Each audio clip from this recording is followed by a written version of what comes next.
అందరికీ నమస్కారం. రాజకీయ వ్యూహం మారుస్తున్న వైఎస్ జగన్మోహన్ రెడ్డి గారు ఆంధ్రప్రదేశ్ రాజకీయాల్లో గతంలో చేసిన పొరపాట్లు తెలుసుకుని కొన్ని వ్యూహాత్మకంగా అడుగులు వేస్తున్నారు. దాంట్లో భాగంగానే గుంటూరు జిల్లాలో కూడా ఎక్కువ మంది కమ్మ సోదరులకి ఎమ్మెల్యే టికెట్లు వారిని ఆలోచనతో జగన్మోహన్ రెడ్డి గారు ఉన్నట్లుగా మనకు విశ్వసనీయ సమాచారం. దాంట్లో మరీ ముఖ్యంగా ఆల్రెడీ తెనాలి నుంచి అన్నాపత్రి శివకుమార్ గారు 1900 ఎమ్మెల్యే గెలిచారు, 24లో ఓడిపోయారు. ఆయనే మళ్ళీ అక్కడ ఇన్ఛార్జిగా కంటిన్యూ చేస్తున్నారు.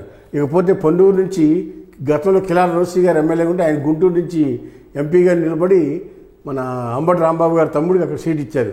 ఆయన కూడా కరెక్ట్ కాదు, అక్కడ కూడా ఎవరికైనా ఖమ్మాన్నే చూడాలనే ఆలోచనతో ఉన్నట్టుగా మా విశ్వసనీయ సమాచారం మేరకు మాకు తెలుస్తోంది పొన్నూరు. ఇకపోతే పెదకూరుపాడు నియోజకవర్గంలో కూడా వైసీపీ ఖమ్మ వాళ్ళకే ఇన్ఛార్జిగా ఇవ్వాలని ఆలోచన చేస్తూ ఉంది.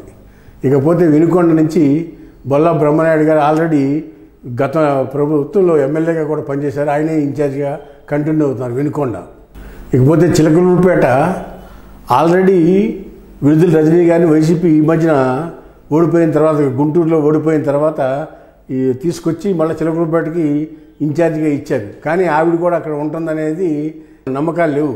ఎందుకంటే లోకల్గా అక్కడ ఉన్న పరిస్థితుల ప్రభావం దృష్ట్యా విడుదల రజనీ గారి మీద చాలా వ్యతిరేకత మూట కట్టుకున్నారు గత 5 ఏళ్లలో.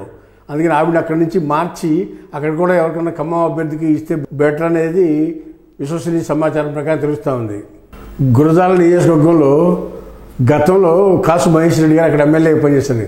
ఆయన నరసరావుపేటకు మార్చి గురజాలలో కూడా వేరే ఎరపతినేని శ్రీనివాస్ పోటీగా తట్టుకునే ఖమ్మం అభ్యర్థి కోసం అన్వేషిస్తున్నట్టు తెలుస్తూ ఉంది. అంటే ఇవన్నీ కూడా ఆలోచనలు మాత్రమే.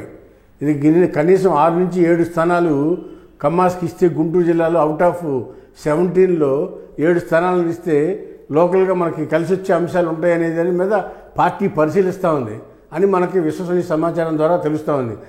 ఇవన్నీ పాసిబిలిటీస్ని బట్టి అవుతాయని అనుకుంటున్నాం. చూద్దాం తొందరలో ఏం జరుగుతుందో. రాబోయే రోజుల్లో పరిణామాలన్నీ కూడా మనందరికీ కూడా అర్థమయ్యే విధంగానే ఉన్నాయి కాబట్టి వేచి చూద్దాం. హాయ్ ఫ్రెండ్స్, మా ఫ్యూచర్ టుడే ఛానల్ చూస్తున్నందుకు చాలా థ్యాంక్స్. మరిన్ని లేటెస్ట్ వీడియోస్ కోసం వెంటనే సబ్స్క్రైబ్ చేయండి. అలాగే ఈ బెల్ ని కూడా రింగ్ చేసేయండి. మా లేటెస్ట్ వీడియోస్ నోటిఫికేషన్స్ అన్నీ మీ మొబైల్లో వస్తాయి. మా వీడియోస్ మీకు నచ్చితే లైక్ చేయండి, షేర్ చేయండి, నచ్చకపోతే కామెంట్ చేయండి.